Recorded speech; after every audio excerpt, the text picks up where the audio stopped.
Bismillahirrahmanirrahim. Assalamu alaikum wa rahmatullahi wa barakatuhu. I am from Darul Arqam School, Ghori Town, Islamabad. Class 1, Subject Islamiyat, Lesson 6, आसमानी किताबें. इस सबक को पढ़ने के बाद तुलबा अल्लाह ताला की भेजी हुई किताबों के बारे में जान सकेंगे और उनके नाम. अल्लाह ताला ने इंसानों को सही रास्ते की तरफ रहनुमाई के लिए 4 किताबें नाजिल फरमाई. उनको आसमानी किताबें कहा जाता है, जिनके नाम ये हैं: तौरात, ज़बूर, इंजील, कुरान मजीद. तौरात किस पर नाजिल हुई? हज़रत मूसा अलैहिस्सलाम पर. ज़बूर हज़रत दाऊद अलैहिस्सलाम.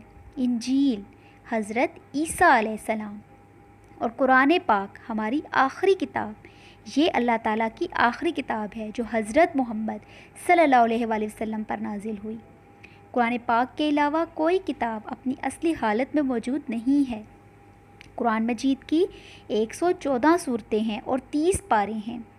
कुरान मजीद की तिलावत करने और पढ़ने से बहुत सवाब मिलता है. कुरान मजीद के एक एक हर्फ पर 10 नेकियां मिलती हैं.